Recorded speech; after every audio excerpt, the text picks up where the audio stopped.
My name is Bill. Welcome to the Night Terrors Weekend Show. If you truly appreciate real-life underground journeys into the void, do not even think of missing tonight's episode, Entrances to the Hollow Earth.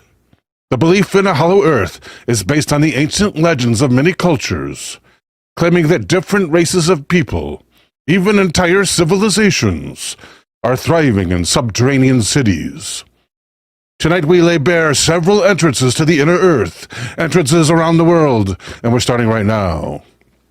Here at iflscience.com is an article by James Felton entitled Hollow Earth, the weird and ancient theory that the earth is filled with mole people. Subtitled in 2007, one man planned to find the entrance at the North Pole. Eldergrown, thank you for the super chat. Verpeen with a super chat.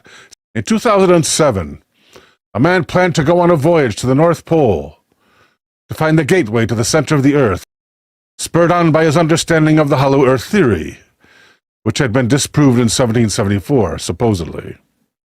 How could they disprove anything in 1774? They didn't even have democracy yet. Back before we really knew what was going on beneath our feet, there were theories. In 1692, astronomer Edmund Halley, as they say for Halley's Comet, right? Now it's Halley. Edmund Halley speculated in a paper that the Earth was hollow. Looking at the...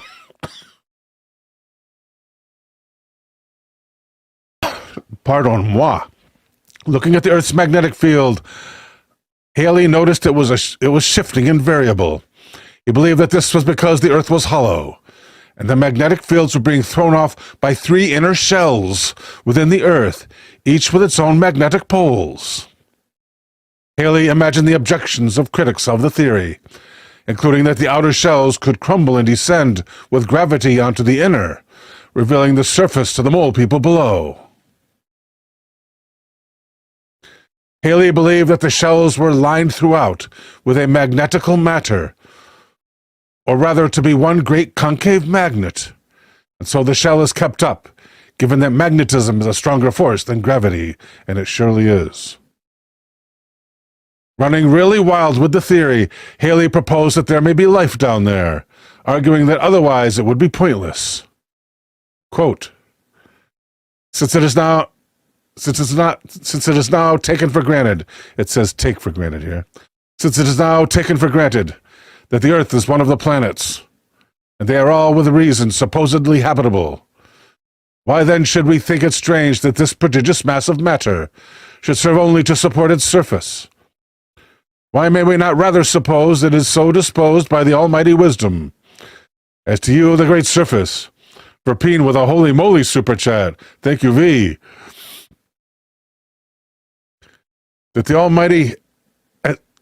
that it is so disposed by the Almighty as to yield as great a surface for the use of living creatures as can consist with the conveniency and security of the whole, he wrote, adding, we ourselves, in cities where we are pressed for room, commonly build many stories one over the other, and thereby accommodate a much greater multitude of inhabitants. End quote. I'm sure there's something that connects with that, but the author deigns not to share it. Halley and the other later proponents of the Hollow Earth theory were wrong, or so according to this author. Halley at least was working with incomplete information. With better data on the Earth's magnetic field, he might have felt the need to explain it by having the Earth become an onion. There are many variations of the Hollow Earth theory, some of which propose, of course, everything from there being an underground kingdom called Agartha, or Agartha, or that there are schmutzis looking inside the hollow space, biding their time.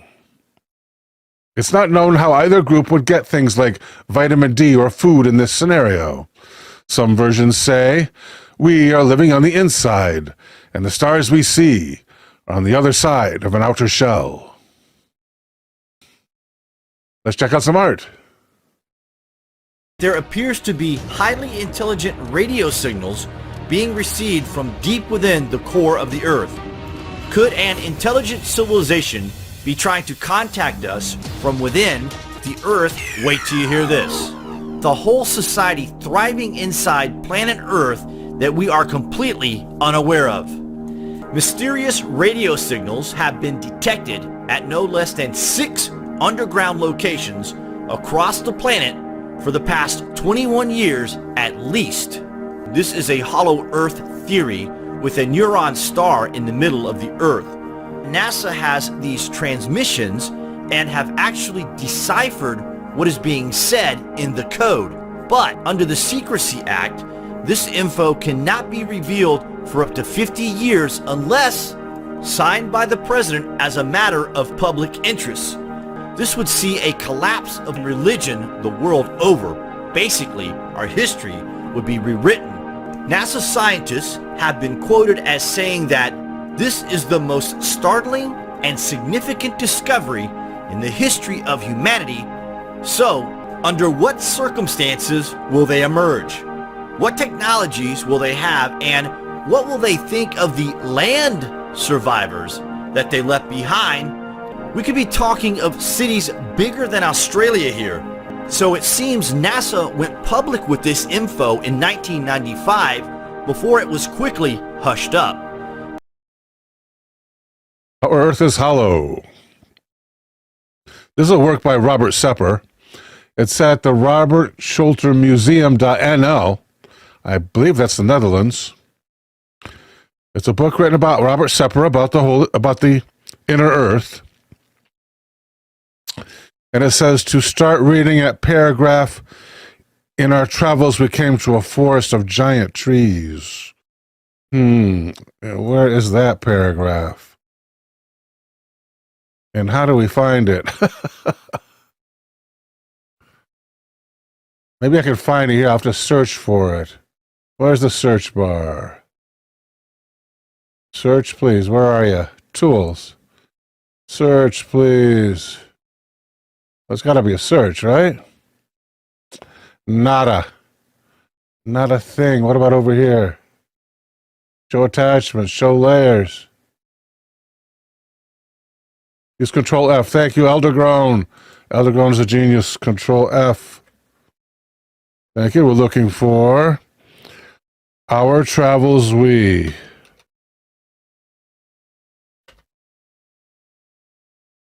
Thank you. We're there. And Robert Sepper writes, I think this is from perhaps Byrd.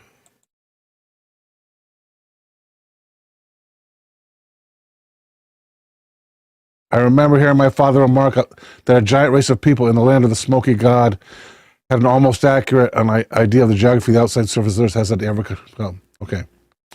In our travels, it says. I guess he's talking generically. In our travels, we came to a forest of gigantic trees near the city of Delphi. And the Bible said there were trees towering over 300 feet in height and more than 30 feet in diameter, growing in the Garden of Eden. The Ingersolls, Tom Paines, and Voltaires would doubtless have pronounced the statement a myth. Yet this is the description of California's Sequoia gigantea, the California sequoia trees. Sequoia. But these California giants pale into insignificance when compared with the forest Goliaths found in the continent within, where abound mighty trees from 800 to 1,000 feet in height, and from 100 to 120 feet in diameter, countless in numbers and forming forests extending hundreds of miles back from the sea. So this is about the people of the smoky god, in other words, Agartha. And what his father told him about Agartha, I guess. The people are exceedingly musical. And did I lose it completely?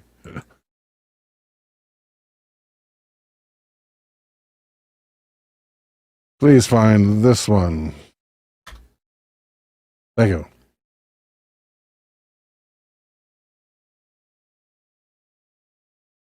And where are the exceedingly musical people?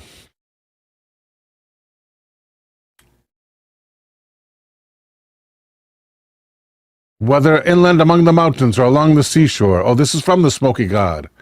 Oh, this is the next occurrence. Well, then go up, please. This is from the book, The Smoky God. There we go. The people are exceedingly musical and learned to a remarkable degree in their arts and sciences, especially geometry and astronomy. Their underground cities are equipped with vast palaces of music, or not infrequently, many as 25,000 lusty voices of this giant race swell forth in mighty chorus of the most sublime symphonies.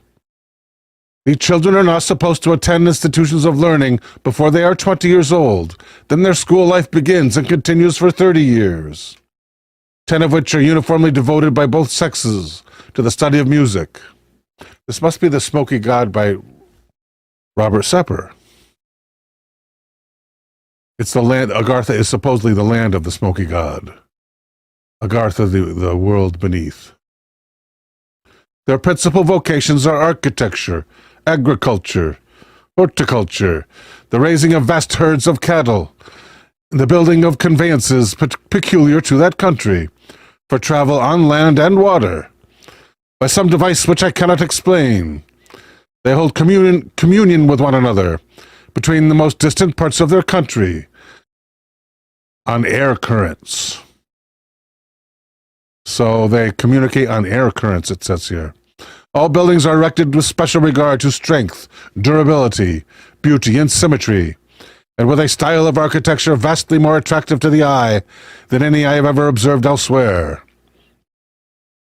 About 3/4 of the inner surface of the earth is land, and about 1/4 water. Here are numerous rivers of tremendous size, some flowing in a northerly direction and others southerly. Some of these rivers are 30 miles in width, and it is out of these vast waterways, at the extreme northern and southern parts of the inside surface of the earth, in regions where low temperatures are experienced, that freshwater icebergs are formed. They are then pushed out to sea like huge tongues of ice by the abnormal freshets of turbulent waters that twice every year sweep everything before them. We saw innumerable specimens of bird life, no larger than those encountered in the forests of Europe or America. It is well known that during the last few years, whole species of birds have quit the earth, become extinct. The dodo. A writer in a recent article on this subject says, and then I lose my place again. It's just really dicey. Okay, where's the next one? Okay. Then how about using this one here then? That's a lot better.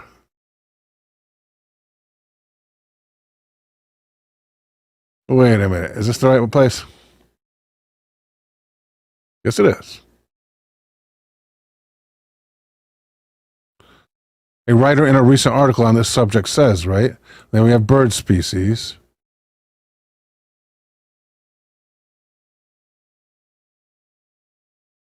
Almost every year sees the final extinction of one or more bird species. Out of 14 varieties of bird found a century since on a single island, the West Indian island of St. Thomas, 8 have now to be numbered among the missing. Is it not possible that these disappearing bird species quit their habitation without and found an asylum in the inside world? Whether inland among the mountains or along the seashore, we find bird life prolific. When they spread up their great wings, some of the birds appear to measure 30 feet from tip to tip. They are of a great variety and many colors. We were permitted to climb up on the edge of a rock and examine a nest of eggs. There were 5 in a nest, each of which was at least 2 feet in length and 15 inches in diameter. After we had been in the city of Hectea for about a week, Professor Galdea took us to an inlet, where we saw thousands of tortoises along the sandy shore. I hesitate to state the size of these great creatures. They were from 25 to 30 feet in length, and from 15 to 20 feet in width, and a full 7 foot in height. When one of them projected its head, it had the appearance of some hideous sea monster. The strange conditions within the world are favorable not only for vast meadows of luxuriant grasses, forests of giant trees, and all manner of vegetable life, but wonderful animal life as well. One day we saw a great herd of elephants. There must have been 500 of these thunder-throated monsters. With their restlessly waving trunks, They were tearing huge boughs from the trees and trampling smaller growth into dust like so much hazel brush. They would average over 100 feet in length and from 75 to 85 in height. Let's check out some art. John Cleves Sims. He was American, and like a lot of Americans believe in the hollow earth, and he said, we have holes at the poles, and that's where you can go in and explore. He was the one who was really stumping the speech circuit, giving all these talks. He was trying to get the government to fund an expedition into the Arctic or Antarctic regions.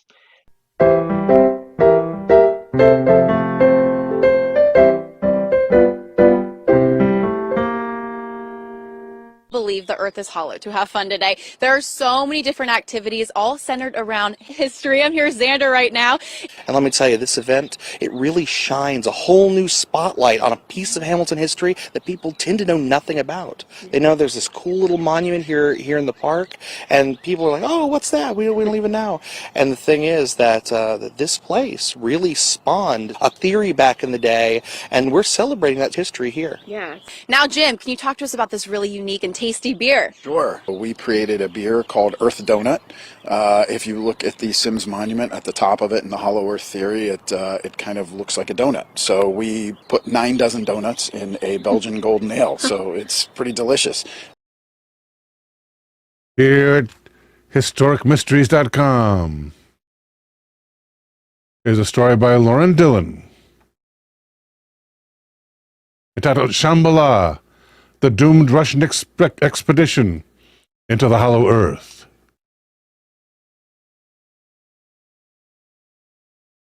And Ms. Dillon begins. Recently, this site looked at Agartha, the kingdom hidden within our own hollow earth. As you will see shortly, this was not the sole preserve of theories, and for some time even governments would entertain the notion. Nothing really surprising about that, in all honesty. Throughout history, there have been expeditions funded by different governments to find theoretical places. There was Percy Fawcett and his trips to find the lost city of Z in the jungles of South America. Ponce de Leon's quest to find the Fountain of Youth in St. Augustine, Florida. British explorer Sir Walter Raleigh was obsessed with discovering El Dorado, the lost city of gold. British Egyptologist John Garner Wilkinson searched for Zazura, the oasis allegedly located in the Sahara Desert.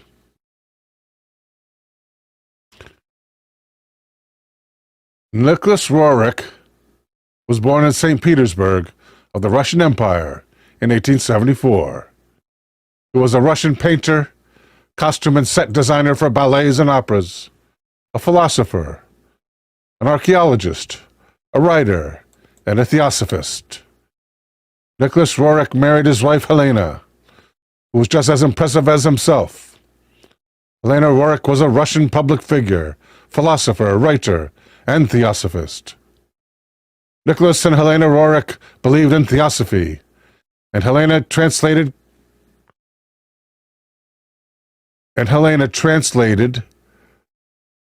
the co-founder of the Theosophical Society, Helena Blavatsky's own work, The Secret Doctrine, from Russian to English. Theosophy ties together what scholars consider a new religious movement and the occultist beliefs of Western Western esotericism, and borrows heavily from Buddhism and Hinduism.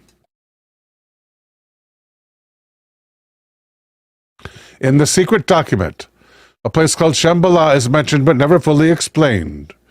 Instead, it is nebulously referred to as a shortcut to enlightenment. Shambhala comes from Tibetan, Buddhist, and Hindu traditions of a hidden realm believed to be in the Himalayas. It is an underground spiritual kingdom, believed to exist in both spiritual and physical planes. Shambhala means place of peace. This spiritual kingdom is found in several religious texts, like the Kalachakra Tantra and the Bone. What makes the Shambhala so significant is that according to a prophecy from the Vishnu Purana, Shambhala will be the birthplace of Kalki. Kalki is the next incarnation of the god Vishnu, who will usher in a new age, destroying the old. And the work prophesies the ruling kingdom of Maitreya and the future Buddha. The Tibetan Buddhist text, the Kalachakra Tantra, prophesizes when the world declines into war and greed, and all is lost. About 2 or 3 hours from now, the 25th Kalki king Maitreya will emerge from Shambhala with a giant army that will vanquish the dark forces and bring about a global golden age in either the year 2424 or 2435. Nicholas and Helena Roerich had left Russia before the 1917 Russian Revolution and were living in New York. While in New York, Helena claims to have received telepathic directions from an otherworldly spirit that said they needed to leave the U.S. and go find the city of Shambhala. In the early 20th century, the area in the Himalayas that the Roerichs wanted to go was largely inaccessible due to terrain and because Tibet was closed to foreigners.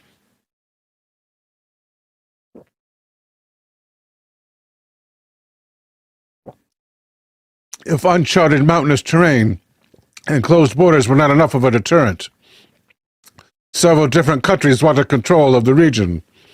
Those interested in Tibet were Germany, Mongolia, Japan, the USSR, China, England, and France. China and Russia had a vested interest in the region and knew that the kingdom of Shambhala was a thing many Central Asians believed in. To China and Russia, if they found Shambhala, it would suggest that their country was on the side of good, and it was religious fate that they found this secret underground paradise kingdom. If you find the city, the people in the area will like you, and the control of the area will not be contested by the people, because they are grateful. When the other interested countries realized how much power was associated with Shambhala, they wanted to be the ones to find it first.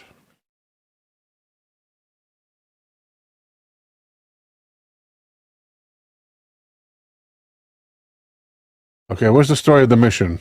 I don't have forever here, people.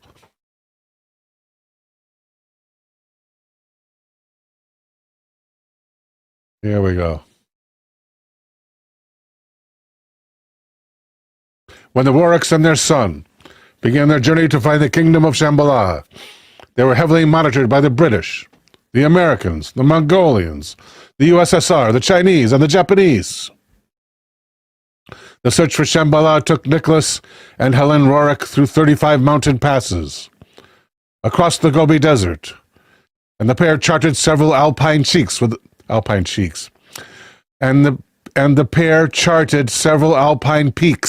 the first time. We wrote them on the charts. The trip was difficult. There were issues with local rebel groups, thieves, extreme weather, and caravan looters. The pair kept extensive diaries during their travels, and Nicholas made many paintings along the way, which we have used to research and further investigate their journey to find Shambhala. It sounded like a typical foreign exploration expedition.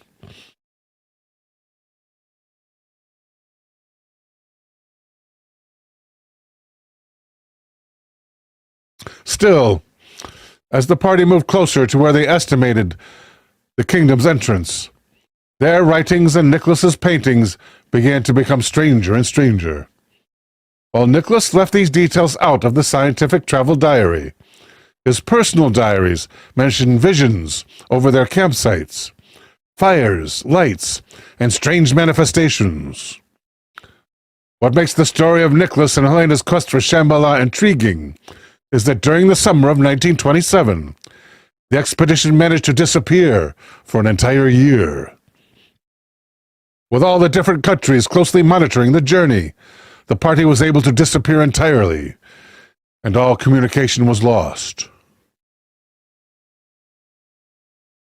Nicholas's travel diary speaks of conflicts between the Tibetan military, and what we know for sure is that the last 5 months of their trip during that missing year were spent in a detention camp. A veil of silence descended over the expedition, which only added to the mystery. How the Roriks and the few remaining members of the expedition made it back to India is unknown. The Roriks' diaries mention that when they were trekking in the Altai Mountains in the Ulman Valley, they encountered an old believer that showed them the entrance to the underground kingdom, but it was sealed with stone. The old believer told the Roriks that the people of Shambhala would emerge from their subterranean fortress when it was prophesied to purify humans and rid the world of evil. But whether they followed his advice, whether they found anything, and whether he even existed, these are questions to which we have no answer. I guess they didn't leave many records behind except their diaries?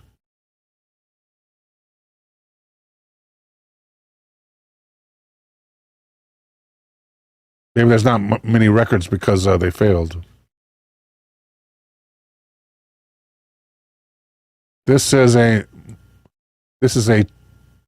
picture subtitled, "Much of Rorik's beautiful art belies his fascination with Himalayan spiritualism." Evidently, this is by Rorik himself. So, what if we do that? Can we get a picture? Yeah, we can. Look at that. Oh, yeah. He's not bad.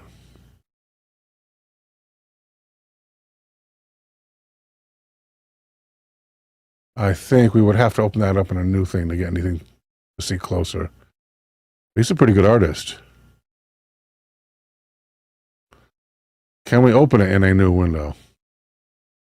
Or new tab, rather. Yes. Here's the left side. We can go over to the right side. Check out the Russian-style hats. Cool. We are going to be talking about the missing people of Greenland. To be honest with you guys, there's not a lot of information out there about what happened to approximately 100,000 people in the year 1410. And when we think of the Vikings, when we think of Scandinavia, we often think of blonde-haired, blue-eyed, or red-haired, blue-eyed Norsemen who are able to handle cold weather. The Vikings, or the Nordic people, the Scandinavian people, are probably the best selection of people to be able to survive in a cold tundra.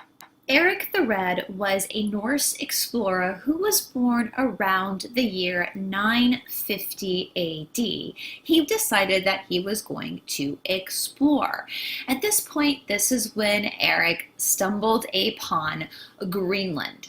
After Eric the Red discovered Greenland and was allowed to return back to Iceland, he ended up leaving with 25 ships full of people to settle the island. By 1410, 100,000 people had vanished. The Inuits had a legend of an area called the Land of the Endless Summers. The people who were indigenous to this area allegedly knew that there was a portal at the North Pole that took you into a very tropical and green land, as we know it now, Agartha. Maybe Eric the Red also had some knowledge of what was beyond the North Pole. By 1410, 100,000 people of Viking descent were living in Greenland. And then, overnight, they vanished. The Inuit people will tell you exactly what happened. The Vikings packed up and went to live in the Land of Endless Summers. They made their passage through the portal at the North Pole to live in a place that was a little bit more friendly environmentally. Now, this still is a mystery, because of course the official narrative is that our Earth is dense with lava and rock. But the Inuit people of Greenland, well, they still know exactly what happened to those Vikings. Here at AncientCode.com is a story by the Ancient Code team entitled The Forgotten Diary of Vice Admiral Byrd, the Ultimate Hollow Earth Evidence. And looks like I start right at the top. Is it possible that this part of Admiral Richard E. Byrd's diary provides the ultimate evidence that the so-called Inner Earth Kingdom is real? And the code team begins. Leonard Euler, a mathematical genius of the 18th century, concluded that the Earth was hollow, containing a central sun, and was inhabited. And Dr. Edmund Halley, discoverer of Halley's Comet and the Royal Astronomer of England, also believed that the Earth was hollow on the inside, with 3 concentric floors. But perhaps one of the most famous people connected with the Hollow Earth theory is Vice Admiral Richard E. Byrd of the U.S. Navy.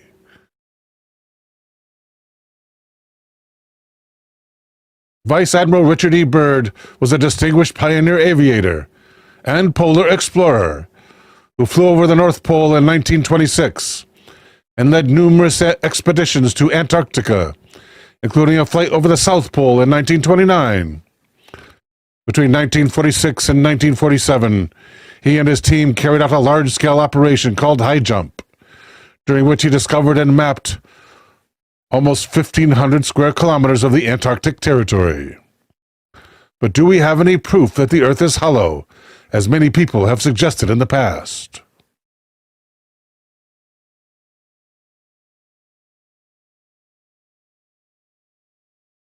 One of the best pieces of evidence that could tell us more is Admiral Byrd's diary from 1947, the exploration flight over the North Pole. And this evidently is an excerpt from the diary. I must write this diary in secrecy and obscurity. It concerns my Arctic flight of the 19th day of February in the year of 1947. There comes a time when the rationality of men must fade into insignificance, and one must accept the inevitability of truth. I am not at liberty to disclose the following documentation at this writing. Perhaps it shall never see the light of day. But I must do my duty and record here for all to scrutinize. In a world of greed and exploitation of certain, mankind can no longer suppress that which is the truth. Flight log, Base Camp Arctic, 2/19/1947, 0600. All preparations are complete for a flight northward, and we are airborne with full fuel tanks. 6:20 hours. Fuel mixture on starboard engine seems too rich. Adjustment made and Pratt Whitneys are running smoothly. 0730 hours. Radio check with base camp. All is well and radio reception normal. 0740 hours. Note slight oil leak in starboard engine. Oil pressure indicator seems normal, however. 0800 hours. Slight turbulence noted from easterly direction at altitude 2,300 feet. Correction to 1,700 feet. No further turbulence. But tailwind increases. Slight adjustment in throttle controls. Aircraft performing very well now. 8:15 hours. Radio check with base camp. Situation normal. 8:30 hours. Turbulence encountered again. Increased altitude 2,900 feet. Smooth flight conditions again.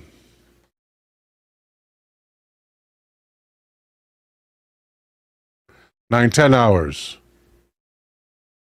Both magnetic and gyro compasses beginning to gyrate and wobble. We are unable to hold our heading by instrumentation. Taking bearing with sun compass, yet all seems well.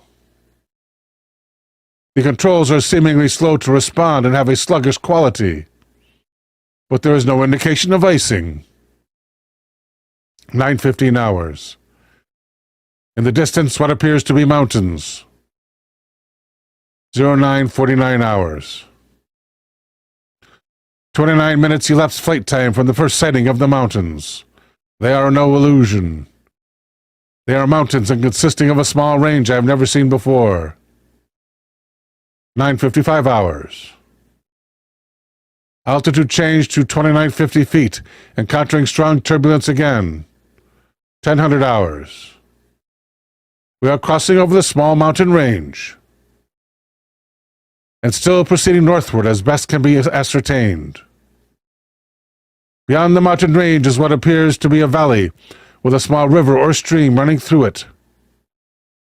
In the center, there should be no green valley below.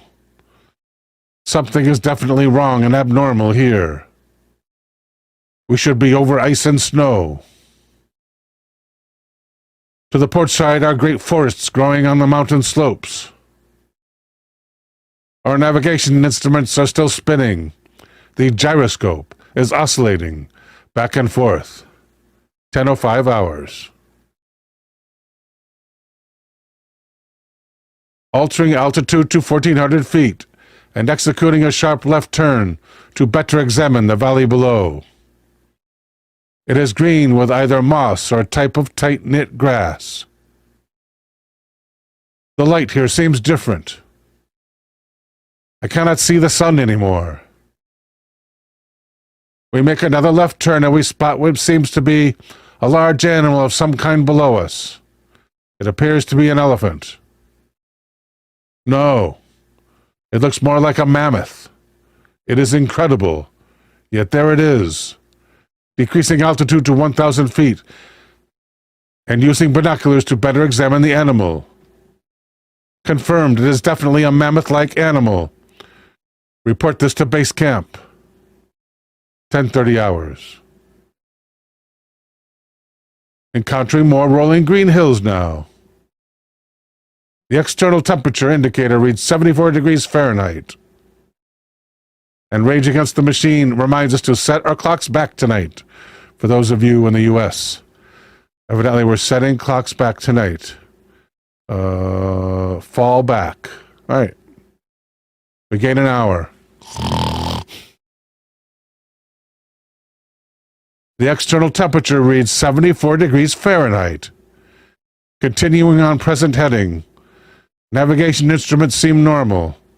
I am puzzled over their action. Attempt to contact base camp. Radio not functioning.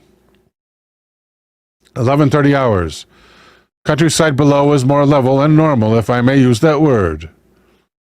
Ahead we spot what seems to be a city. This is impossible.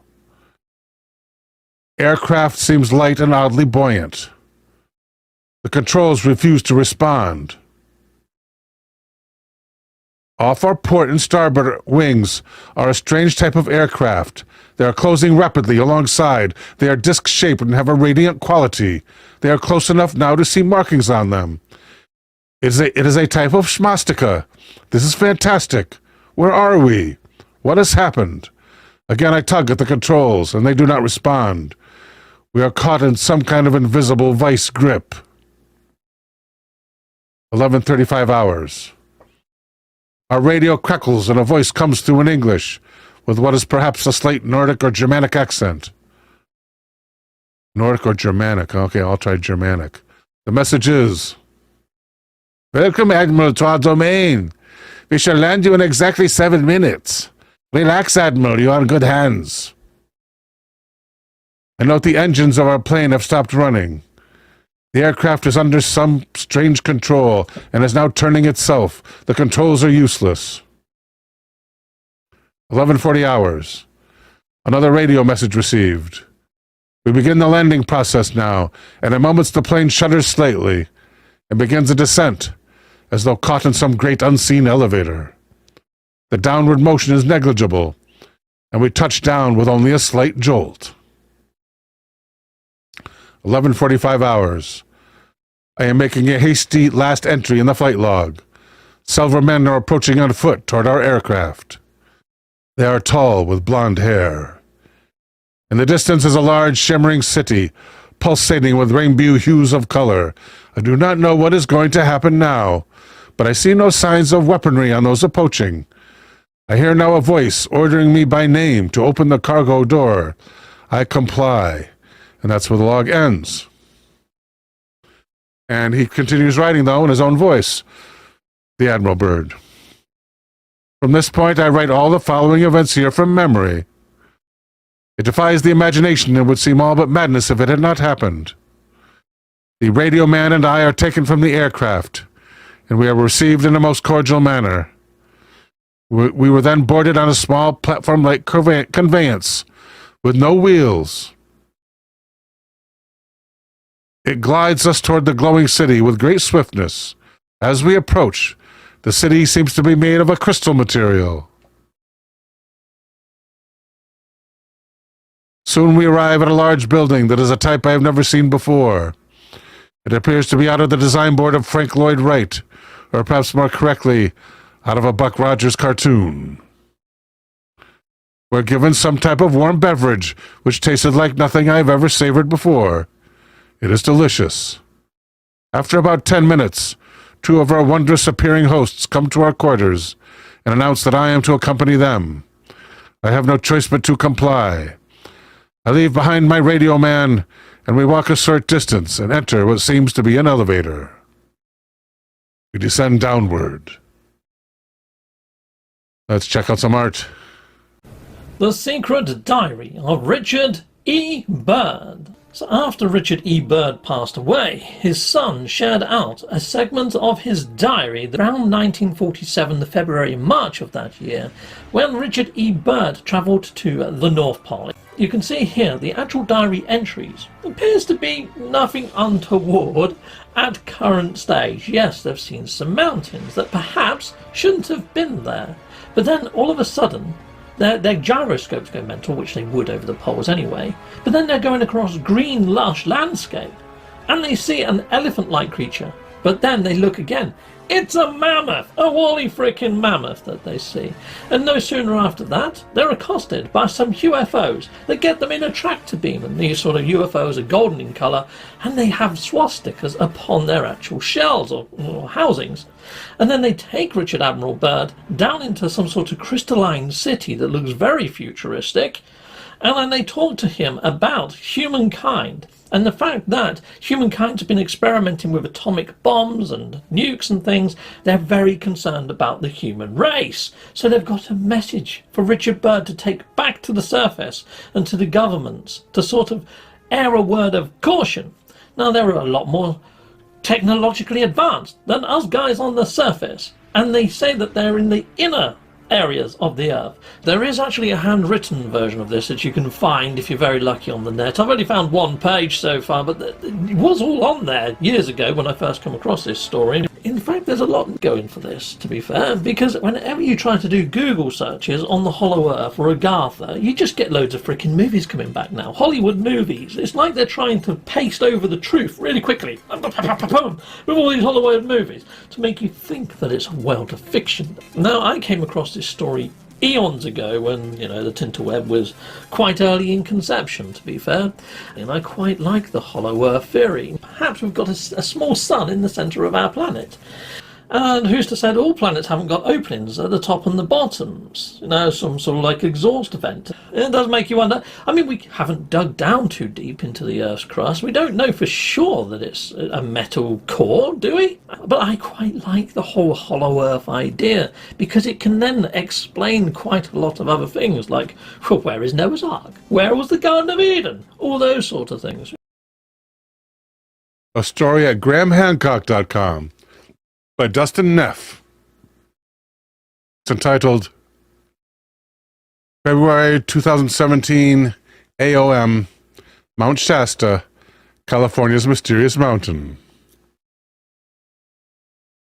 Evidently, this is an entrance to the Hollow Earth.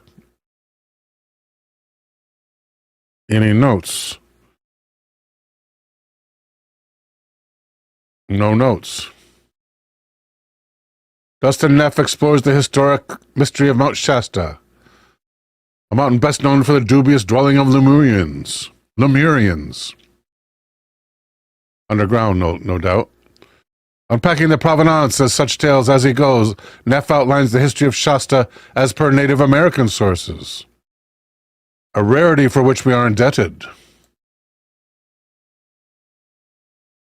Central to Mount Shasta's Forgotten History and Legends, Neff's book, is the reconsideration of North American history according to those who originally made it, the First Peoples.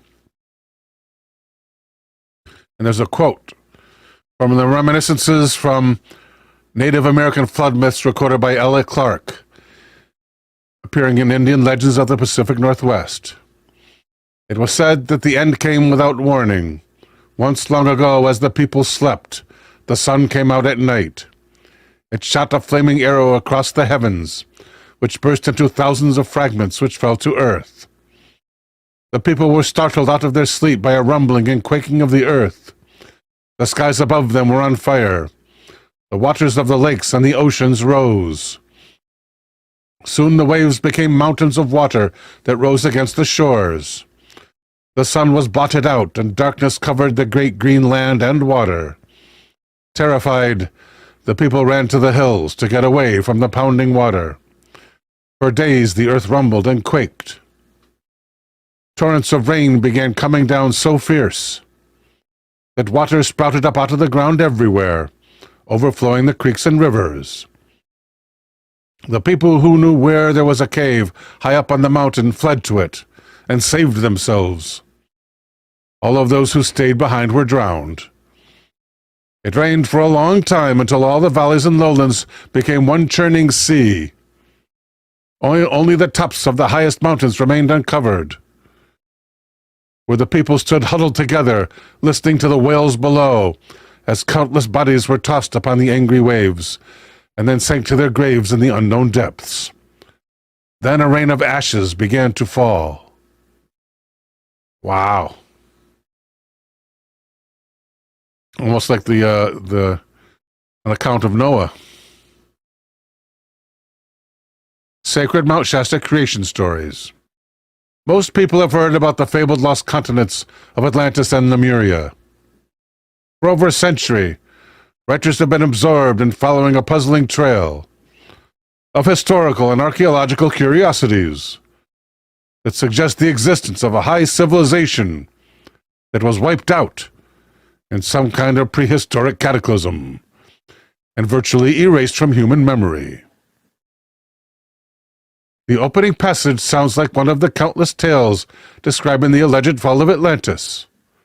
But this is, in fact, a description of a cataclysm that devastated the Pacific Northwest during prehistoric times and was recorded in the lore of Northwestern Native Americans, according to Ms. Clerc. The author continues, "For as long as I can remember, I've been fascinated by the visionary concepts of Atlantis and lost civilizations, going back to Graham Hancock's book, Fingerprints of the Gods. When I began researching legends and historical mysteries in California and Mount Shasta over a decade ago, I had not the faintest idea that this stunningly scenic place in which I was living was also one of the oldest and most mysterious places on the face of the planet. Here in the Western Hemisphere, there exists a vast, dark green volcanic wilderness of deep mystery and indescribable beauty, whose legends, history, and natural monuments stand out in their own right. This is a land which belongs uniquely to itself. It is not necessary to invoke visions of Atlantis or Lemuria to define its grandeur, or to try to mythologize it into something it never was. Mount Shasta is where the story of a lost and forgotten continent began for me."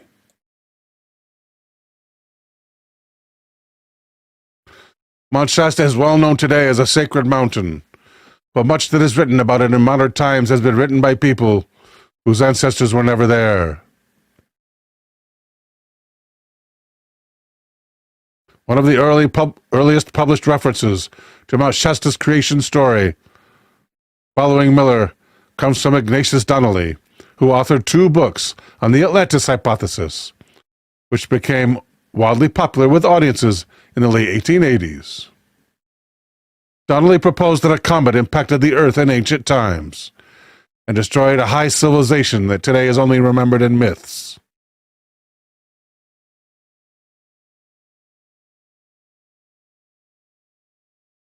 Where's the other guy?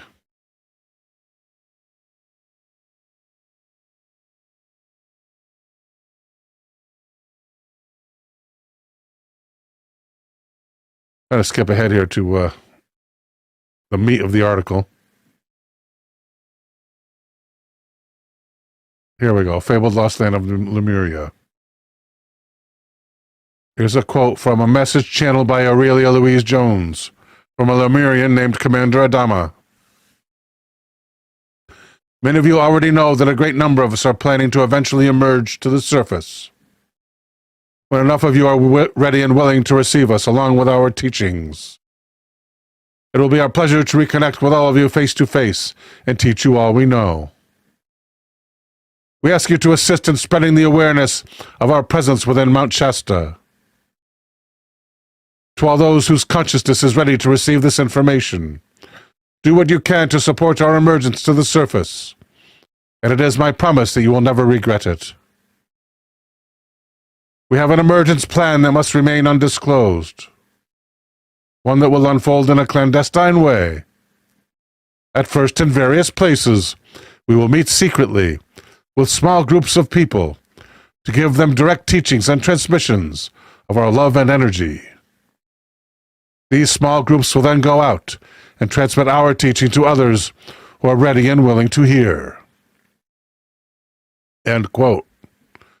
In modern times, Mount Shasta is better known as a New Age Mecca, an entrance into the hollow earth, rather than a sacred mountain grounded in Native American cosmology. Some modern spiritualists claim that the secret crystal city called Telos exists beneath Mount Shasta, where an estimated 1.5 million inner earth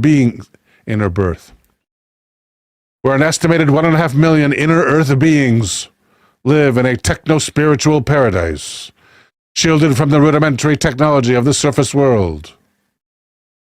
Telos is believed to be part of a vast subterranean realm of underground civilizations that inhabit the inner earth. The crystal city of Telos is alleged to have been built beneath Mount Shasta by an advanced race of superhuman beings who call themselves Lemurians and lived on the Eden-like continent of Lemuria that was located somewhere in the Pacific.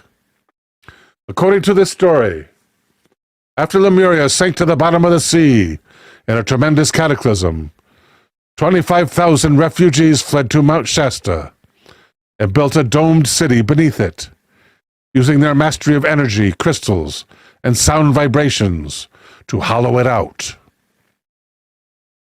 The Lemurians are frequently depicted as tall, blue-eyed, and blonde-haired, and being dressed in white robes. It is claimed that caves on and around the mountain hide secret entrances which lead down into the hollow earth, through which the Lemurians pass freely when they wish to visit the surface world. A Lemurian, evidently a depiction of Commander Adama of Telos.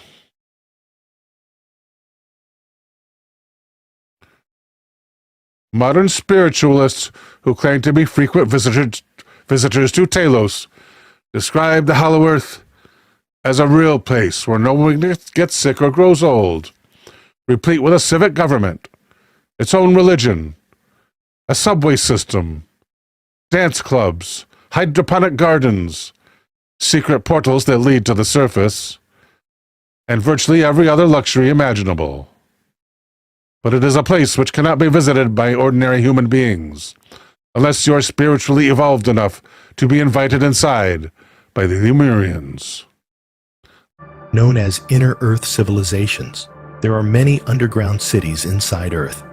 Two of the most famous are the Kingdom of Shambhala, under the Himalayas, and Telos, beneath Mount Shasta. Altogether, there are 120 underground cities in Inner Earth, forming what is called the Agartha Network, whose capital and seat of government is Shambhala. Other well-known cities include Posid, Shunchi, Rama, Xinghua, and Urks. Posid, the main settlement of Atlantis, with a population of about 1.3 million, is located in the plains of Mato Grosso, Brazil.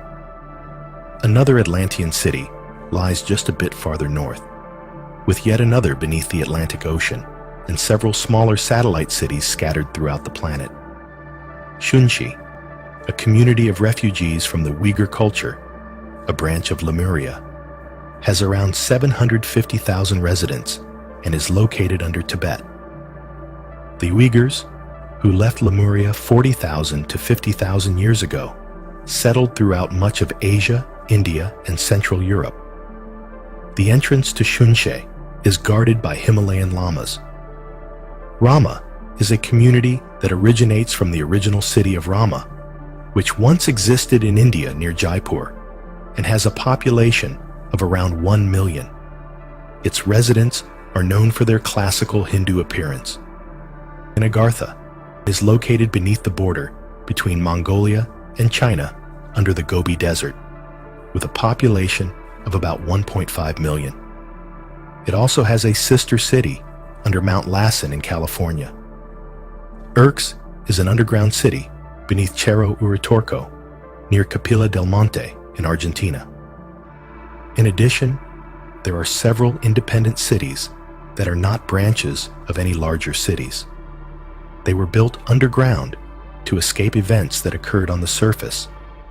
These cities were built to preserve records, sacred teachings, and technologies.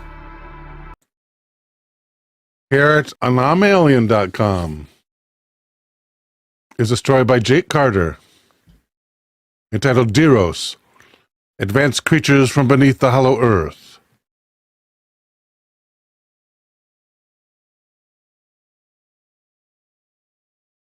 Some believers in the theory that the Earth is hollow and that its core is inhabitable sometimes also believe in evil creatures called the Diros, which were supposedly created through genetic engineering and inhabit therein. Resembling demons, these creatures supposedly visit the surface of the Earth to kidnap human beings, whom then become subject to a variety of torture. They also supposedly wreak destruction on the inhabitants of Earth's surface by using technologically advanced machines hidden in caves, to alter the weather, to alter brain waves, and to cause industrial and traffic accidents. The idea of the Diros originated with Richard Sharp Shaver. In 1943, Shaver wrote a letter to Amazing Stories magazine. He claimed to have discovered an ancient language he called Mantong, a sort of proto-human language that was the source of all languages on Earth. In Mantong, each sound had a different meaning, and by applying this formula to any word in any language, one could decode a secret meaning to any word, or name, or phrase. Editor Ray Palmer applied the Mantong formula to several words and said he realized Shaver was onto something.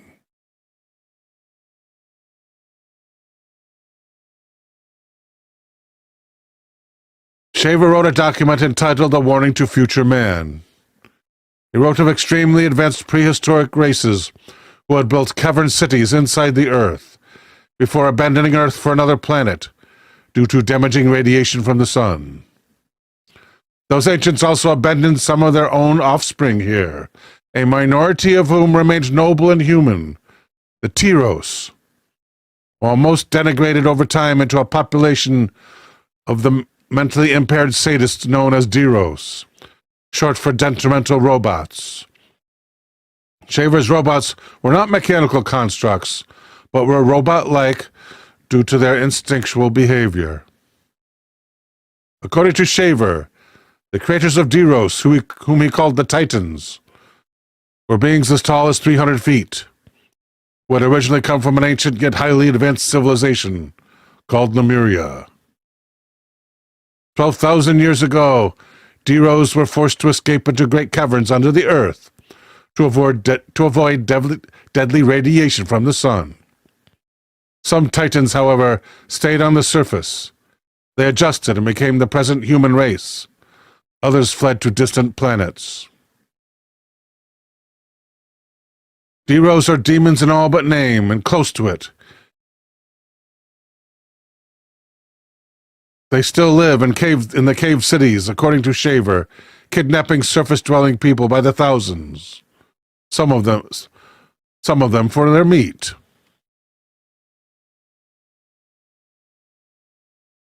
Though generally confined to their caves, Shaver claimed that the Deros sometimes traveled with spaceships or rockets, and had dealings with equally evil extraterrestrial beings. Shaver claimed to possess first-hand knowledge of the Deros and their caves, insisting he had been their prisoner for several years.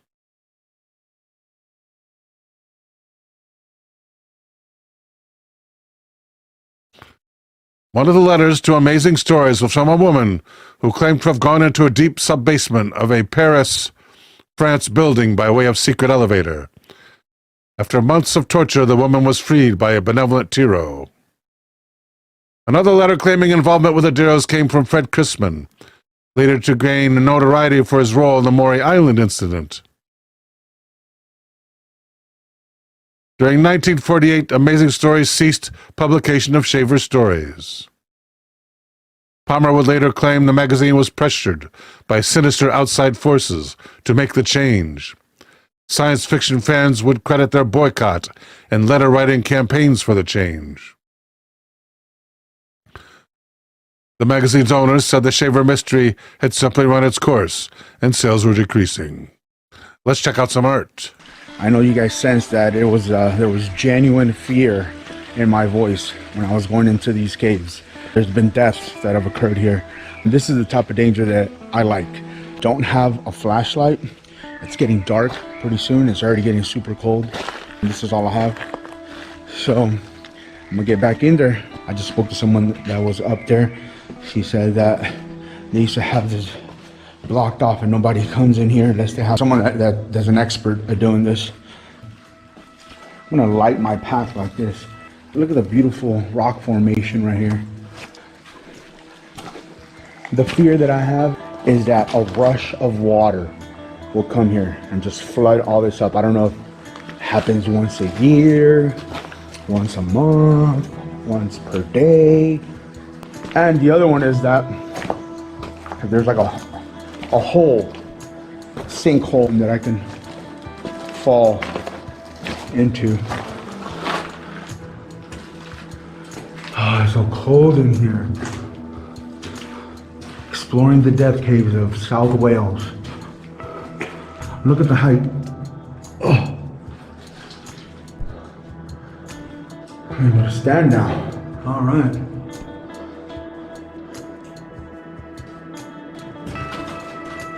I'm afraid a bear or a saber-toothed tiger is gonna come out of here and be like, oh, talking about rough, huh?